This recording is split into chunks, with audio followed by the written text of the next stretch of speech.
मुल्ला नसीरुद्दीन का नाम तो सुना होगा और उनके कारनामे भी पढ़े होंगे। आइए आज आपको उनकी जहानत के 2 कारनामे सुनाते हैं। एक बार बादशाह ने जंग जीती। इसी खुशी में उन्होंने माल गनीमत तकसीम किया। मुल्ला के हिस्से में भी हज़ारों दिनार आए। बस उन्होंने तिजारत के साथ साथ सैर का प्रोग्राम बनाया। एक बार वो दूसरे मुल्क गए और अपना सामान सराय में रखकर शहर की सैर कर रहे थे। एक जगह बहुत से अफराद जमा थे। वो उनमें घुस गए कि देखें क्या हो रहा है।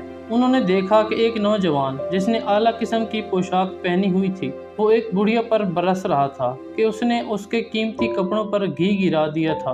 वो बूढ़ी कह रही थी कि बेटा, मैंने जानबूझकर घी थोड़ी गिराया है। वो बर्तन उतारते हुए गिर गया था, मगर नौजवान चीखो पुकार रहा था कि मेरा लिबास खराब हो गया, मैंने एक वजीर की दावत पर जाना था, अब कैसे जाऊंगा। मुल्ला आगे बढ़े और उस जवान से कहा, भाई ज़ईफ औरत है, इसे माफ़ कर दो।